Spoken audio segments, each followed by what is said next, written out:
오늘 본문 말씀은 신명기 18장 6절, 7절, 8절 세 절 제가 읽겠습니다.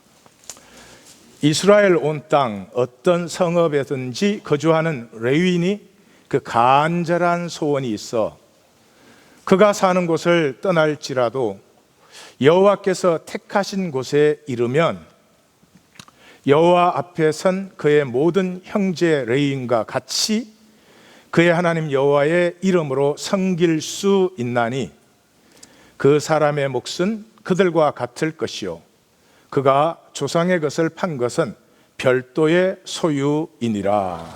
아멘. 신명기 12장에서 26장까지는 십계명을 확대 해석하는 것입니다. 단순한 확대가 아니고 약속의 백성, the covenant people, 이 언약의 백성에게 이 계명 하나하나는 삶의 어떤 것을 말하는지 그 실체를 보여주는 아주 중요한 것입니다. 1계명에서 4계명, 오늘은 5계명에서 8계명까지 보는데요. 아마 시간 때문에 6계명에서 끝날 가능성도 있습니다. 하여튼 1계명에서 4계명을 잠깐 복습을 하겠습니다. 12장에서 16장까지인데 12, 13장은 하나님과 하나됨, 15, 16장은 이스라엘의 하나됨. 그래서 하나됨입니다. 그 하나됨의 핵심이 뭐냐? 14장입니다. 그 14장에는 먹음과 11조가 나옵니다. 그러니까 이 하나됨은 추상적인, 철학적인, 개념적인 그런 하나됨이 아니고요, 함께 음식을 나눔으로 말미암아 하나가 되는, 우리말로 하면 이제 식구를 얘기하는 것이죠. 식구라는 것 참 질긴 것이죠. 왜냐 그러면 같이 먹었기 때문에 그렇습니다. 그래서 12장에는 함께 먹고 즐거워하라가 5번 나오는 걸 우리가 보았죠. 15장에서는 반드시란 말이 3회 나옵니다. 16장에서는 새 절기를 얘기하면서 절기마다 결론은 즐거워하라, 먹고 즐거워하라 하는 것으로 나오는 것을 보았습니다. 여기에서 이 하나됨은 생명을 말하는 것이에요. 생명. 제가 지금 팔다리 내장 다 이거 하나이기 때문에 여기 이렇게 서 있습니다. 살아있죠? 내 영과 육이 하나이기 때문에 이렇게 말씀도 전하고 있습니다. 하나님이 제게 현상으로 있을 수 있는 시간을 주셨고, 그 시간 동안에는 내가 하나이든 내가 분열되어 있든, 우리 대부분은 분열되어 있습니다. 사는 것 따로, 원하는 것 따로, 말하는 것 따로, 생각하는 것 따로, 중심 따로, 밖에 따로. 그건 생명이 아닙니다. 그래서 사실 그 삶은 생존밖에 없지요. 지금 생명이 있는 것처럼 보이기는 보이죠. 그러나 하나님이 주신 시간이 끝나면, 그때는 하나 되었으면, 하나님과 하나 되었고, 또 그 하나님 안에서 만유와 하나 되었으면 계속 생명으로 사는 것이고, 만약에 하나가 아니라면 단절된 객체로 영원히 있겠죠. 자, 여기서 하나 된다는 말은 이렇게 모아놨다는 말이 아닙니다. 이렇게 모아져 있다고 하나가 아니죠. 하나라는 말 속에는, 이 생명의 하나라고 하는 것은 제 손이 손자리에, 제 심장이 심장 자리에 있어야 되는 것처럼 모든 것이 자기의 고유한 자기로 적절한 자리와 거리를 유지하는 것을 얘기합니다. 하나면은 거리가 없어야 될 것 같은데 아닙니다. 적절한 자리와 이 거리를 유지하는 것이죠. 그러니까 예를 들면 이런 것이죠. 아주 좋은 인테리어가 있습니다. 아주 좋은 인테리어가 있는데 아무리 좋은 인테리어도 이삿짐으로 쌓아놓으면 전부가 처량합니다. 고유의 자리와 거리를 상실했기 때문에 각자의 자리에서 각자의 거리를 유지하고 있을 때, 그때 하나가 되는 것입니다. 내가 나로 살아있으면서 너는 너로 fully who you are, 그러면서 교통되는 이 유기체적 하나됨. 내 심장은 심장이고 입은 입임에도 불구하고 이것이 하나로 교통하는 이것을 코이노니아, 이 유기체적 하나됨을 코이노니아 그렇게 말을 합니다. 이 코이노니아 때문에 교회를 그리스도의 몸이라 그러죠. 그렇게 집합에 있는 건 교회가 아닙니다. 우리 각자의 나됨과 각자의 또 너됨이 허용되면서 우리됨이 이루어진 것이죠. 이것을 이제 현대인들은, 기독교는 이걸 많이 상실해 버렸죠. 그러니까 돌들이 일어나 소리를 지르죠. 21세기의 화두가 무엇입니까, 여러분? 네트워킹입니다. 네트워킹. 이거 먼저 본 사람이 모든 거 이제 다 장악하고 있죠. 뭐 저크버그라든지 뭐 전부 소셜 미디어에서 20세기 말에 리얼라이즈 했죠. 다 따로 살아가는데, 각자 살아가는데 사실은 전부 통하고 있구나. 그걸 알기 시작했죠. 그래서 이 인터그레이션, 내 삶이, 내 행동이 이 전체에게 연결되지 않으면 그냥 먹고 살라고 몸부림치는 거예요. 자기 혼자 열심히 일해서 자기 혼자 열심히 먹고 사는 거죠. 이 삶은 뭐 지키는 것밖에 없죠. 뭐를 지키는지도 모르지만 지키는 것밖에 없죠. 그러나 내 삶이 이 전체와 인터그레이트 될 때, 거기에서 이제 시너지가 일어나는 거죠. 내가 한 것은 나비의 날개짓밖에 없는데, 그 나비의 날개짓으로 끝나느냐, 아니면 폭풍이 지나가고 나면 모든 것이 새롭게 됩니다. 폭풍이 되느냐 하는 것은 인터그레이션, 내가 연결되어 있느냐 하는 이것에 전부 속해 있습니다. 그래서 사실은 복음을 아신다면, 성경을 아신다면, 교회로의 부르심은 인간 생명이 가질 수 있는 최고의 부르심이고, 그것 외에 우리가 사모할 것도 사실은 없습니다. 우리가 하나됨을 여기에서 배우면 역사에 나아가서 역사의 모든 자리, 특별히 아픈 자리, 고난의 자리를 가슴을 함께 나누면서 하나가 되어줄 수 있습니다. 그곳에서 생명의 가치가 피어납니다. 속지 마십시오. 내가 얼마나 가졌느냐, 얼마나 지키고 있느냐 가치로 나를 규정하는 건 굉장히 메마르고 천박하고 가치가 없습니다. 그걸로 자기를 삼는 사람들, 가질 거 다 가지고도 떳떳하지가 않아요. 왠지 기가 죽습니다. 그러나 아프고 힘든 자리에 함께 해주는 것으로 하나가 되는 사람은 어디에 가도 떳떳합니다. 이 가정에서 보면 이제 이 자식들한테 엄마는 당당합니다. 아빠는 열심히 돈 벌어다 줬지만 이 자식들한테 맨날 혼나면서 살아요. 나이 들면은. 왜냐 그러면 뚝 떨어져 가지고 맨날 말로만 가르쳐서 그래요. 엄마는 싫든 좋든 잘했든 못했든 아이가 아플 때 함께 아파하고, 아이가 좋으면 같이 기뻐해주고, 그래서 그 엄마들은 보면 되게 자식들한테 겁이 없어요. 근데 좀 또 보면은 겁이 없는 아버지도 있더라고, 나이 들어서도. 그분들은 노후를 잘 생각하셔야 돼요. 그래서 이 하나님의 하나됨, 이런 하나됨은 배워서 개념적으로, 지식적으로 그렇게는 절대 올 수 없습니다. 먹음이죠. 그래서 친교가 중요한 것입니다. 먹음이 가치관의 뿌리예요. 언제, 어디서, 무엇을 어떻게, 누구와 왜 먹느냐, 그것이 내 삶의 특징을 결정합니다. 그래서 음식과 민족성, 음식과 그 지방의 특성, 이게 떼놓을 수가 없어요. 우리 처가는 한경도 쪽이에요. 그러니까 밥상을 처음에 가서 봤더니 백색으로 순결하더라고요. 우리 집은 경상도야. 우리는 보혈의 붉은 피로 가득해요.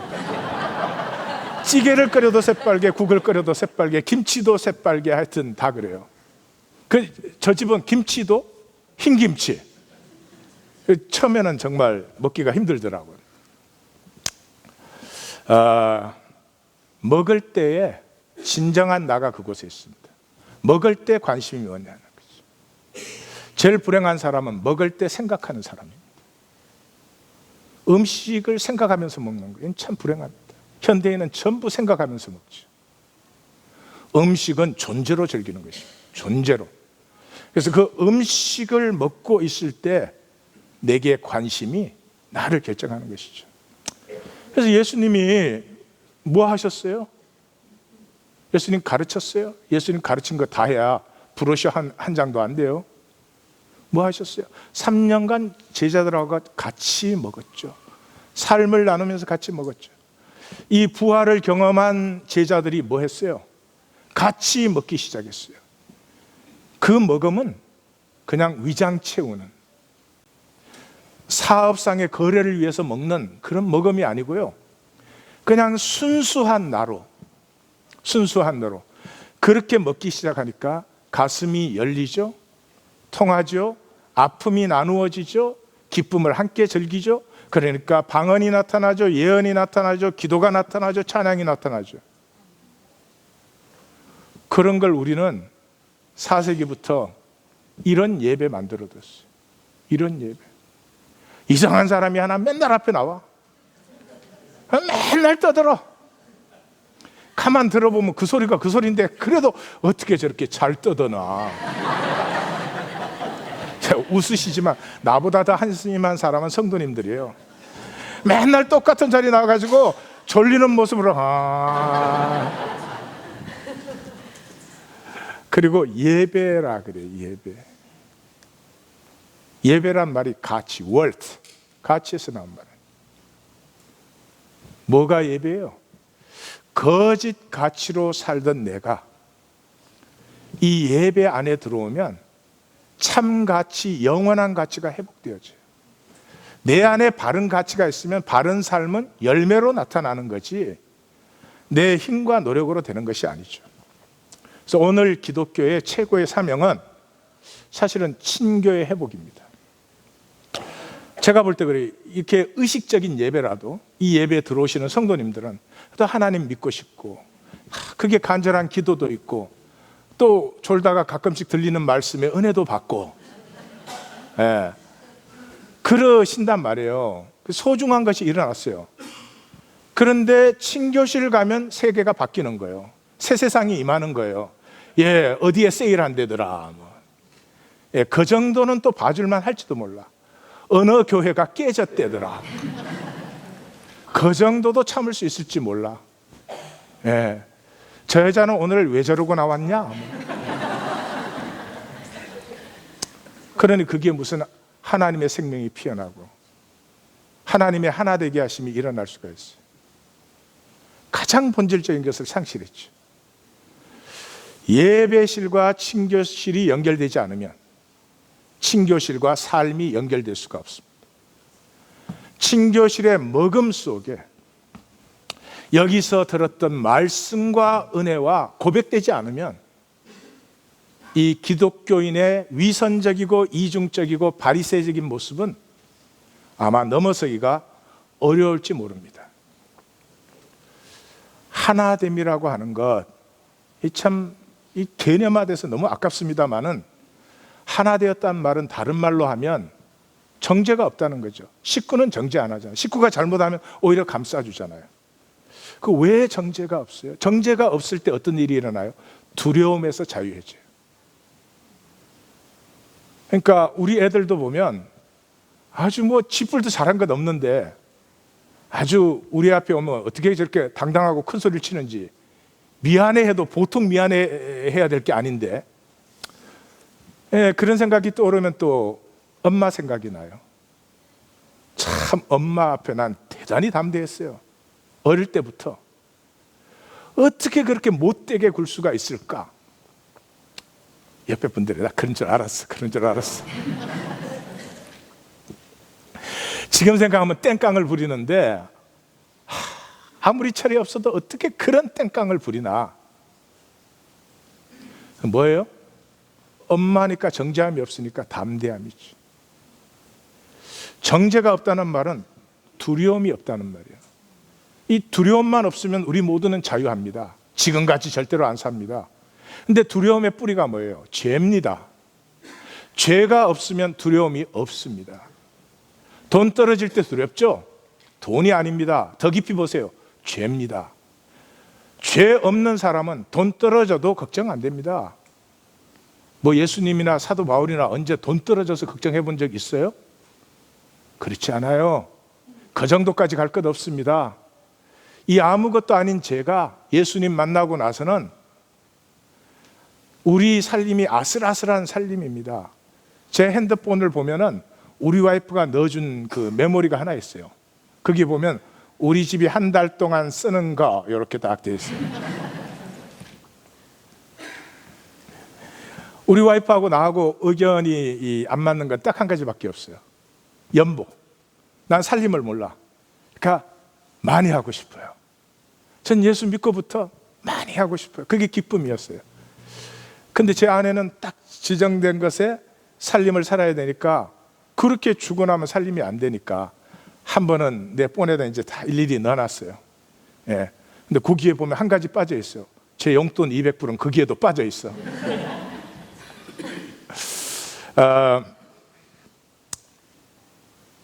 돈 떨어진다고 불안하지 않아요. 의로우면. 죄 때문에 불안해요. 이게 무슨 말인지 아십니까? 죄가 있다는 말이 무슨 말인지 아세요? 의롭다 하심이 없으면 자기 삶의 모든 말, 자기 삶의 모든 행동을 전부 변명과 정당화를 위해서 합니다. 중심의 진실에서 나오는 말, 중심의 진실에서 나오는 행동이 없어요. 다 변명과 정당화입니다. 옷을 하나 사도 다른 사람에게 어떻게 보일까, 인정받을까, 이걸 성경적인 용어로는 의롭다함을 받는다 그래요. 그게 먼저 생각이 가지, 내가 정말 잊고 싶은 게 무엇인가, 내가 정말 누리고 싶은 게 어떤 것인지 그게 관심이 별로 없습니다. 이것은 심각한 얘기입니다. 제가 연주를 예로 한번 들어보죠. 연주자가 있습니다. 연주자가 항상 의식이, 내가 연주를 해서 사람들에게 좋은 반응을 얻어내야 될 텐데, 사람들에게 갈채를 받아내야 될 텐데, 그 사람의 연주는 기술적으로 잘할 수는 있지만 결코 영혼을 울리는 연주는 될 수 없습니다. 그런데 사람이 모든 갈채를 해도 내 중심에 있는 음악이 피어나지 못했다면, 연습하고 연습하고 그것을 피워내려고 몸부림을 치는 그런 사람의 연주는 사람들이 잘했다 하든지 못했다 하든지 꾸준히 자기를 가꾸어 가기 때문에 그 연주 속에는 중심과 중심이 통하는 감동이 있기 마련입니다. 그러므로 나 예수 믿고 의롭다함을 받았다, 그 말을 개념적으로 교리적으로 생각하시면 굉장히 헷갈립니다. 내가 믿는 건지 안 믿는 건지. 자기 삶을 보십시오. 예수님이 산상수훈 중간에 사람에게 보이려고, 그게 산상수훈이에요. 사람에게 보이려고 자기 의를 행치 말라. 너희는 먼저 그의 나라와 그의 의를 구하라 그랬잖아요. 그게 무슨 말입니까? 내 삶은 끊임없이 사람들을 의식하는가? 다시 말해서 정죄의 두려움 속에 있는 것인가? 아니면 나 자신을 피워내는 생명의 자유, 부활로만 만나는 생명의 당당함을 나는 살고 있는가? 그것을 생각하시면 나는 구원, 하나님의 의롭다 하심을 정말로 받은 사람인지, 그것에 대한 안내를 받고 그것을 향해서 가는 사람인지가 선명해지는 것입니다. 자, 이제부터 5계명으로 들어갑니다. 8계명까지 준비를 했어요. 가는 데까지 가보십시다. 뭔 성가대가 그렇게 길게 하냐?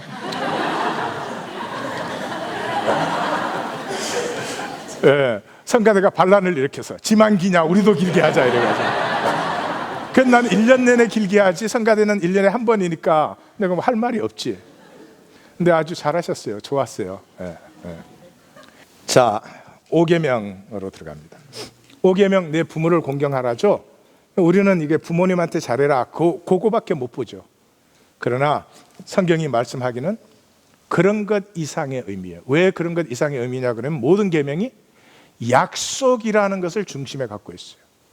이 언약의 백성이라는 개념 아래서의 계명이기 때문에 우리 생각과 좀 다릅니다.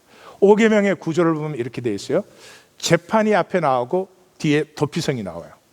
그 사이에 왕과 제사장과 선지자 3직이 나와요. 그런데 사실은 왕과 선지자는 우리가 만약에 하나님의 말씀을 온전히 쉐마하면 좀 필요 없는 직이에요. 사실은 자세히 읽어보시면 제사장직 하나예요. 하나님의 가슴은 우리를 제사장으로 세우는 데 있다. 우리가 제사장 되었을 때가 하나님이 온전한 그 주신 영광을 우리가 누리는 거예요. 근데 여기서 보시면 알겠지만은 중심에 뭐가 흐르고 있어요? 우상숭배하지 마라, 우상숭배하지 마라, 유업을 누려라, 이렇게 나와요.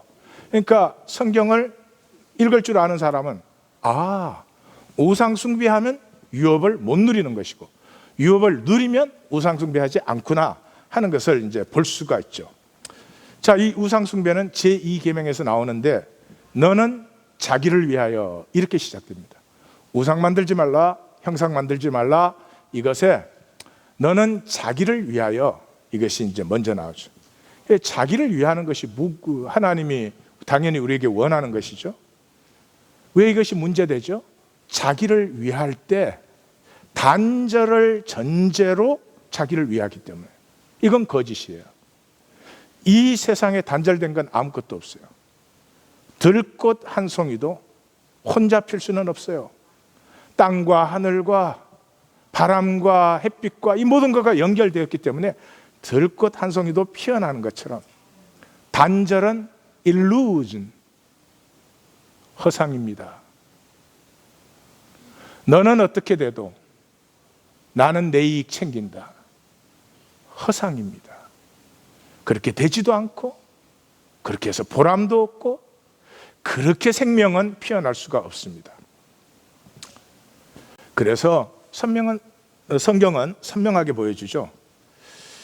이 단절된 자아를 갖고 있는 사람은 보이는 자기 성전 쌓기밖에 없습니다.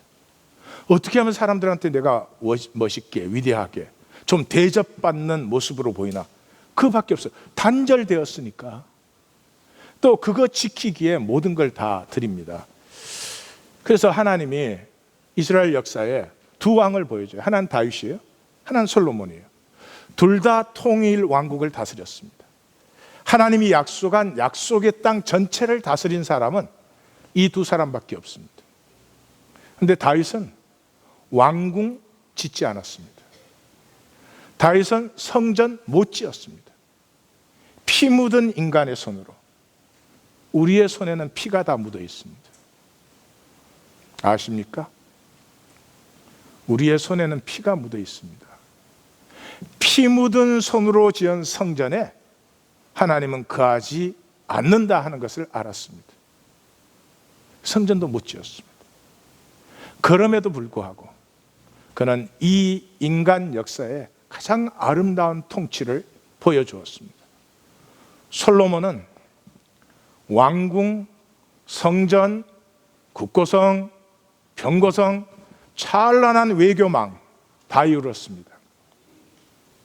그러나 그의 성전은 이스라엘 남북 왕국의 멸망의 씨앗이 되고 말았습니다. 상식적인 얘기입니다. 내가 보이는 나 하나 멋있게 보이려고 살아보십시오. 가족도 없습니다. 안 보여요. 자식도 안 보입니다. 이웃이 보여요? 이웃은 이용의 대상뿐이죠. 내가 잘해줘서 저 사람이 나한테 좋다고 해주면 되는 것이고, 그게 아니면 원수 되기 십상이죠. 이 단절의 삶은 그러므로 어떻게 살았든 살고 나면 딱 한 가지밖에 없습니다. 먹고 산 것입니다.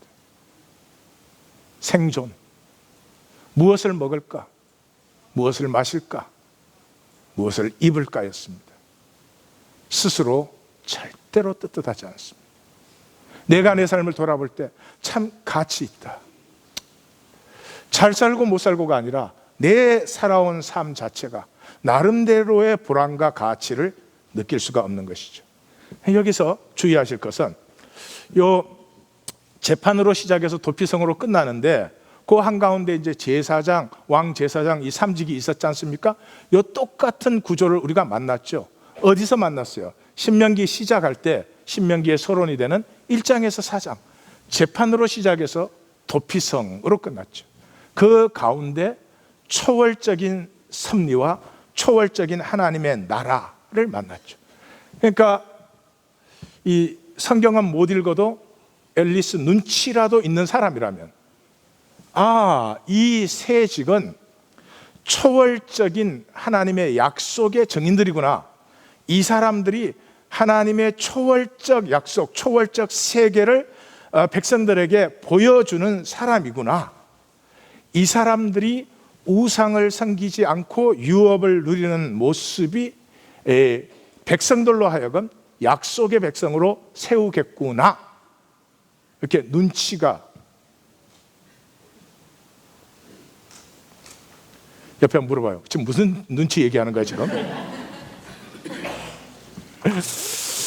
자, 그래서 초월적 그러면 성경은 어디 한 군데도 개념적이고 지식적인 데를 얘기하고 있지 않습니다. 삶, 라이프, 삶을 얘기하고 있어요.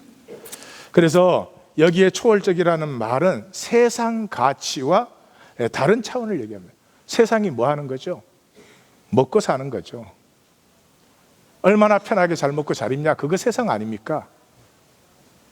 그런 삶이 아니라는 거죠. 무엇이 진정한 가치가 되는지, 내 중심에 진정으로 나는 누가 되고 싶은지, 그런 열망이 있어서 그것에 붙들림 받았다는 의미에서 세상에서 그저 많이 가지고 무조건 뭐 많이 쓰고 뭐 많이 하면은 많이 컨트롤하면 잘 사는 것이다 하는 것과는 다른 차원, 그런 의미에서 이제 초월적이라고 하는 것이죠. 이 5계명에서의 교훈은 그러므로 경고가 먼저 나오죠. 재판과 도피성이 양쪽에 나왔죠. 그러니까 재판과 도피성은 양쪽 다 세상 제도를 수용한 것입니다. 하나님의 말씀대로 하면 재판도 필요 없고 도피성이 있을 필요가 없죠.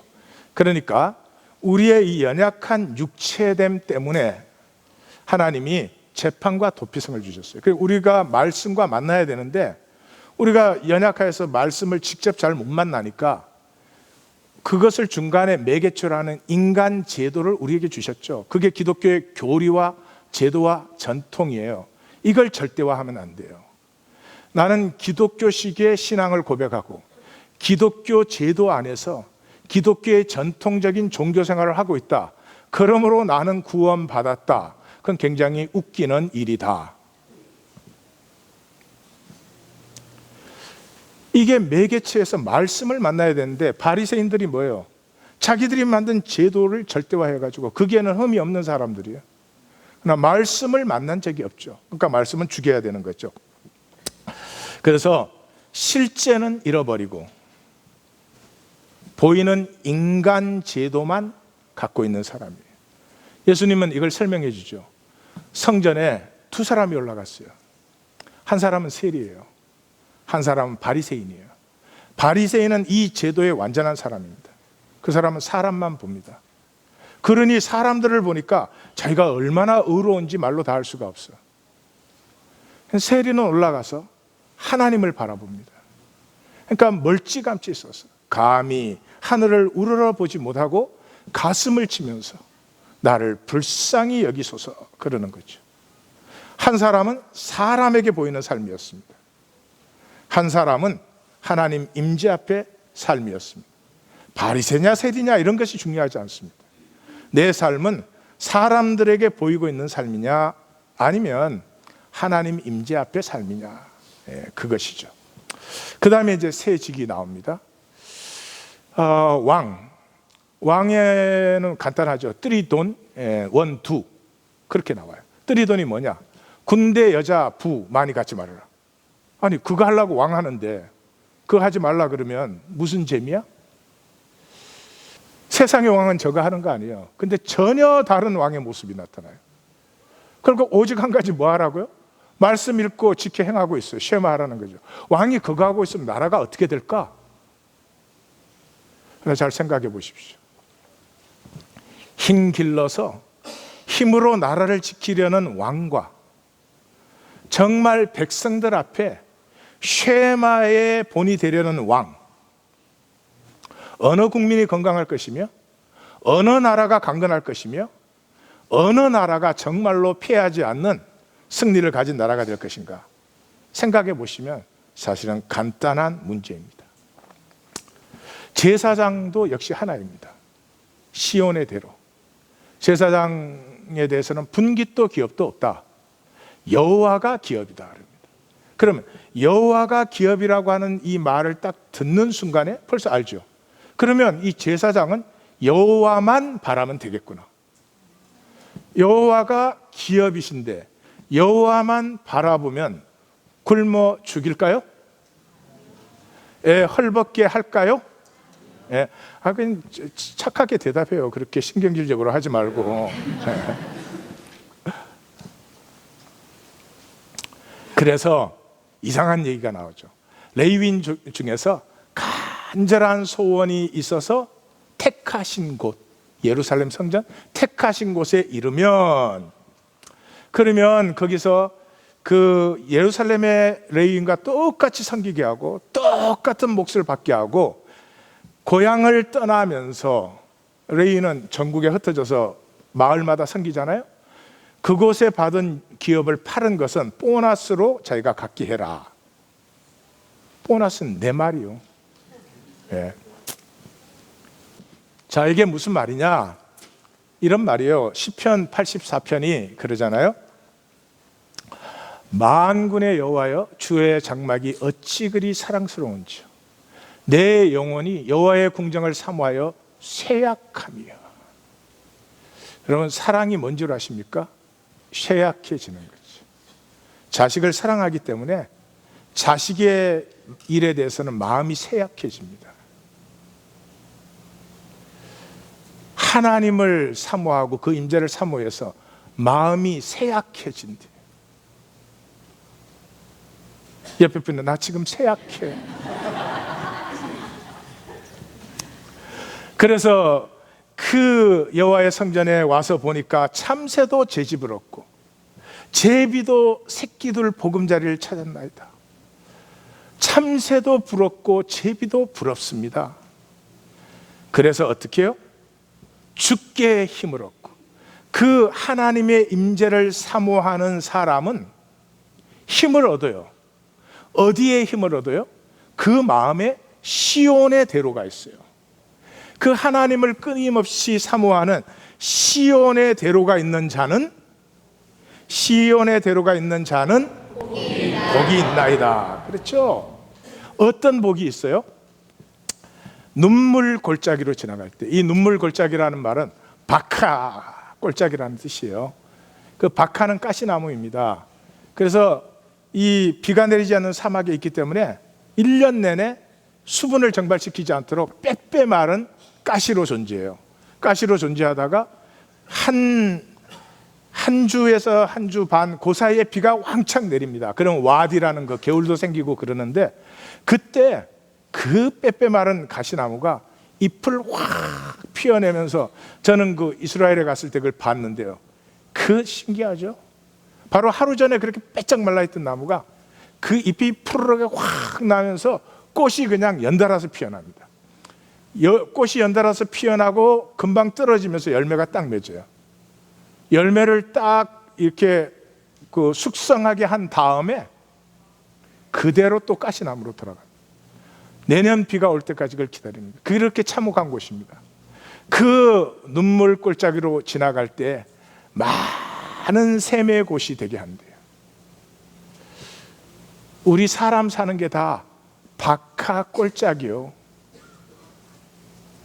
시어머니 시아버지가 박하 골짜기에 있어서 그래. 원망하지 마. 또 요즘은 뭐 친정 엄마 아빠라고 별로 안 달라. 서로 좀 잘해줬으면 좋겠는데 모두가 마음은 있는데 못해줘요. 왜냐 그러면 박하 골짜기에 사니까. 그런 메마른 인생을 많은 샘의 곳이 되게 하여서 복을 채워준대요. 복을 채워준대요. 언제? 내 마음에 시온의 대로가 있을 때. 그게 우리 삶의 문제가 딱 진단됐잖아요. 우리 마음에는 시온의 대로가 없고 달러의 대로가. 그 육체를 가지고 현상 속에 살다 보니 어떻게 이 참 달러, 그놈의 달러. 딸도 셋이나 낳구만 또 달러야 아직도.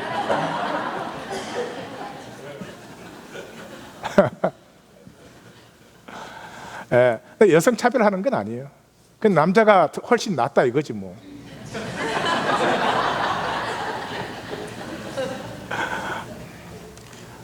사랑하는 성도님들, 돈 얘기가 나오면 다 긴장을 해서 그러는데 저를 잘 보세요. 돈의 대로가 복을 주신 적 있습니까? 돈의 대로가 나와 내 가정과 내 자녀들을 진정으로 복되게 한 적이 있습니까? 사람 앞에 잠깐 뭐 잘난 척 할 수는 있지. 그러고 나면 더 씁쓸하잖아요. 예, 있는 사람 그 앞에서는 부러워하는 척 하지만 돌아서면 욕해요. 그러니까 나처럼 없는 척 이렇게.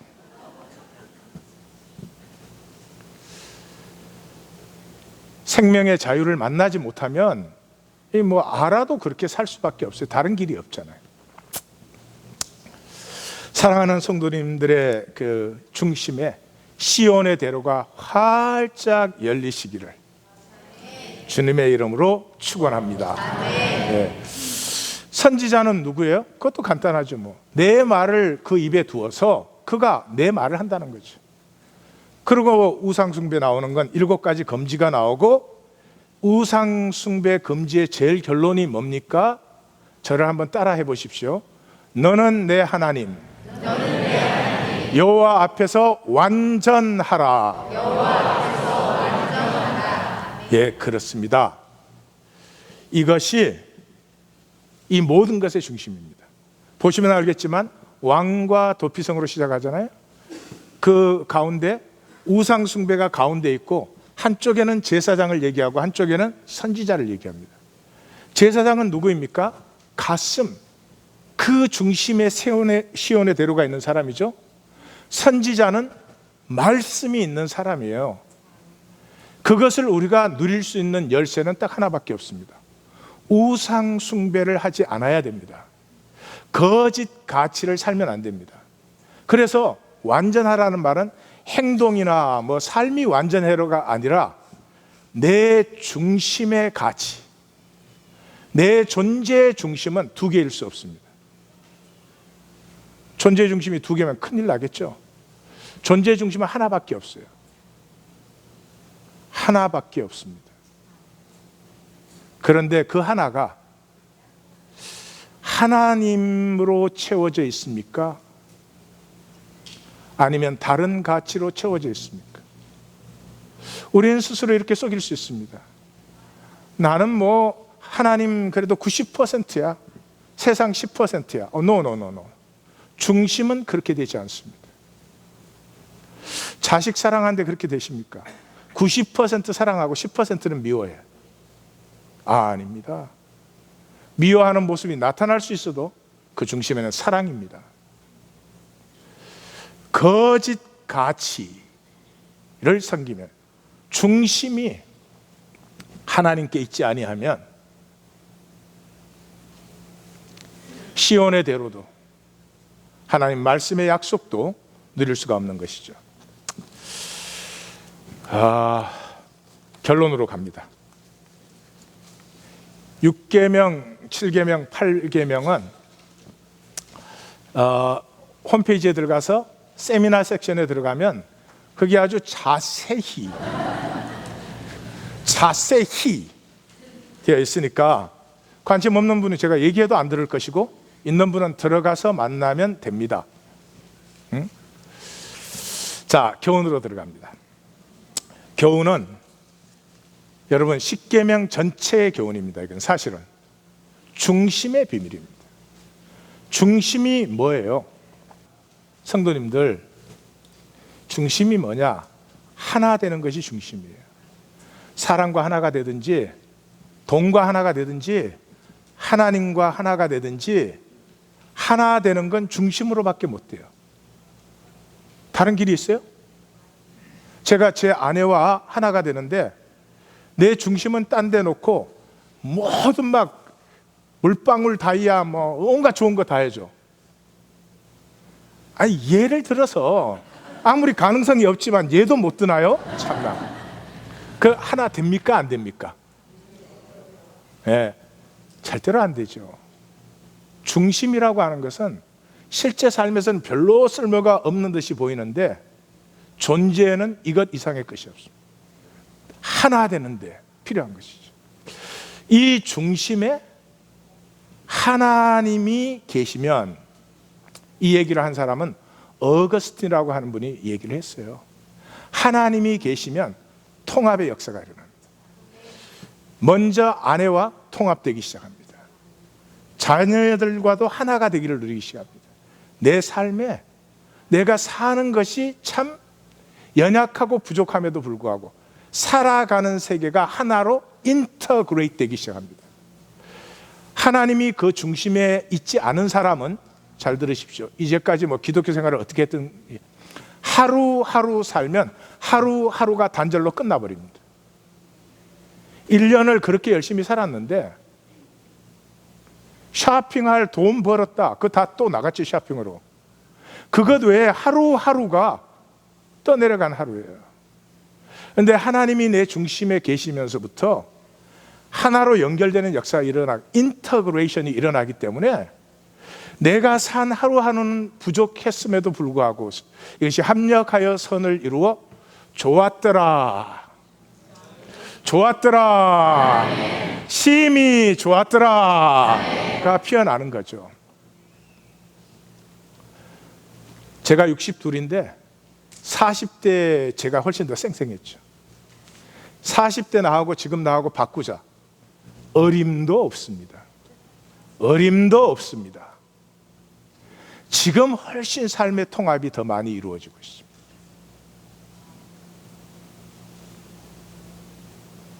그럼 중심에 하나님이 안 계시면 딴 게 채울 수가 없습니다. 이 중심은 쏟지 마십시오. 어떤 것으로도 하나님을 대체할 수 없기 때문에 허무밖에 없습니다. 허무가 중심에 있으면 하루하루, 그렇게 열심히 산 하루가 다 단절되는 것입니다. 왜? 뿌리가 두려움에 있기 때문에 그렇습니다.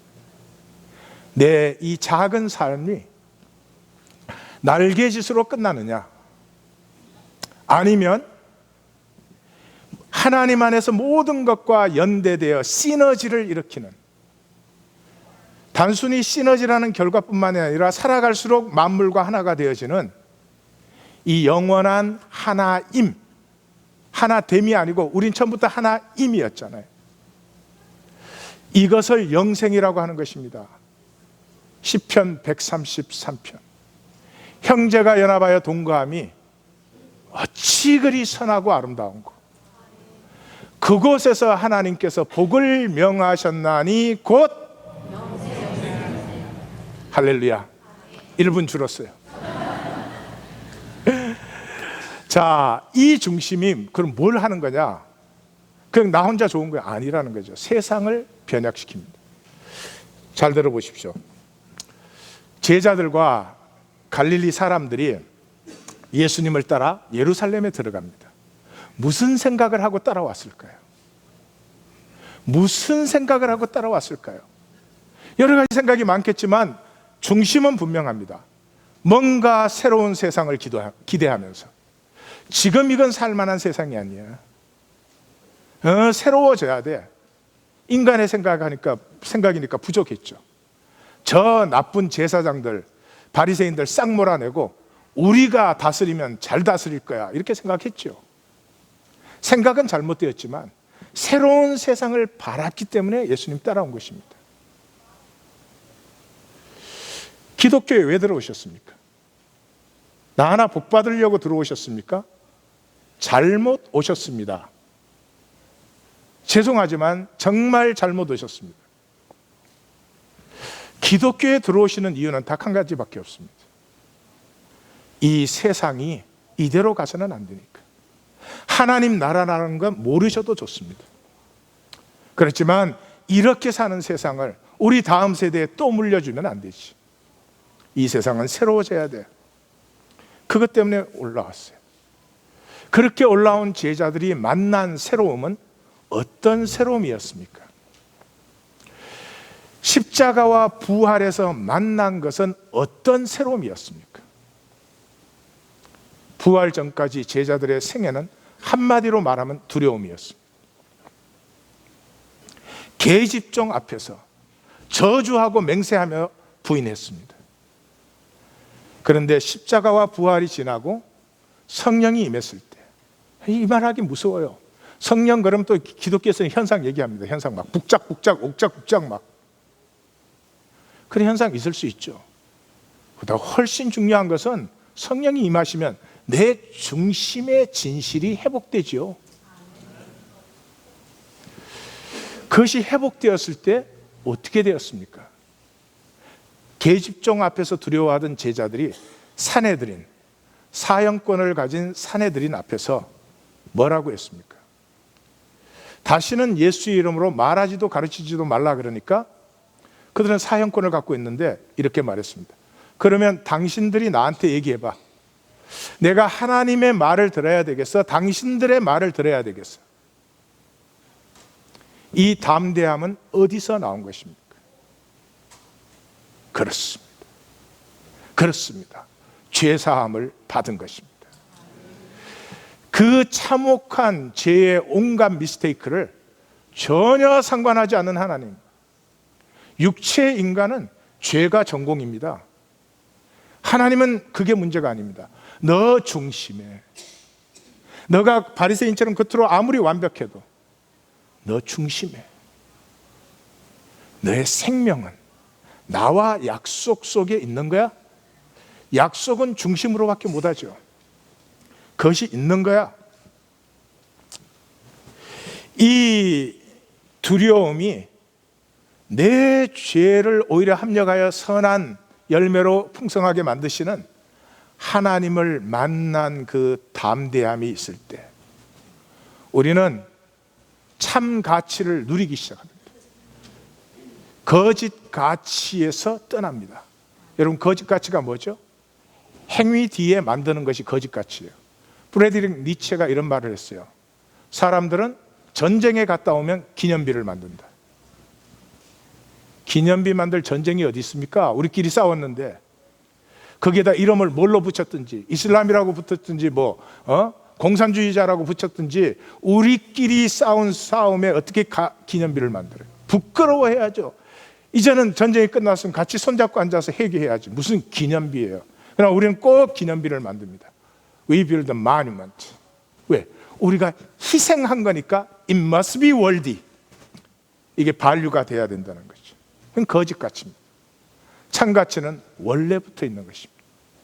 원래부터 있는 것은 하나밖에 없습니다. 우린 다 하나였습니다. 우린 다 하나였습니다.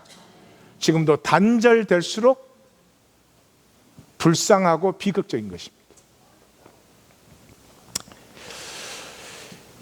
그래서 성경은 그렇게 말하죠. 예수님의 그 십자가와 부활과 성령으로 임하심을 에베소서 2장에서 보여주는 것처럼 그는 우리의 샬롬을 하나로 만드는 거죠.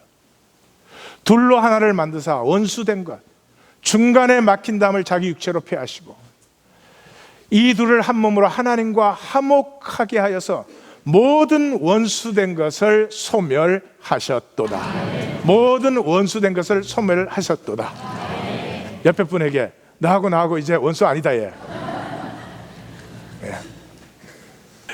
자, 그래서 이 중심은 추상적인 게 아닙니다. 하나됨 개념적으로 아시고 하나님 교회 좀 등기했으면 이해하시죠? Doesn't matter. 이 중심이 하나님이라면 쉐마, 약속을 살게 되어 있습니다. 칼빈을 좋아하는 이유가 그렇습니다. 칼빈은 율법이 성화적 기능을 갖고 있는 중요한 것이라고 했어요. 그래서 칼빈이 한 그 기독교 강요라는 슈퍼마켓에서 파는 게 아닙니다. 기독교 강요의 백미가 십계명 강해입니다. 루터는 율법은 다 버려라 이렇게 했어요. 루터는 개척자니까 뭐 그런 면이 있기는 있었죠. 그래서 야고보서 1장 25절 같이 읽습니다. 자유롭게 하는 온전한 율법을 들여다보고 있는 자는 듣고 잊어버린 자가 아니요 실천하는 자니 이 사람은 그 행하는 일에 복을 받으리라.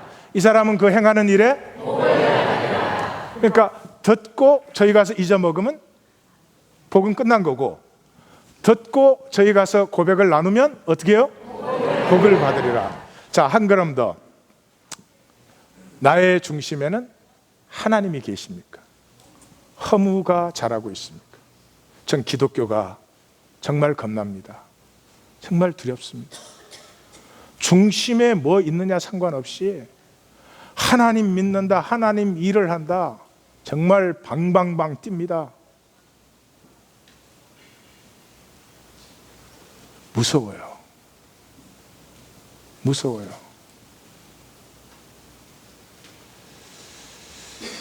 제가 여러 선교단체에서 선교 세미나를 했습니다. 한 번도 선교를 말해본 적이 없습니다.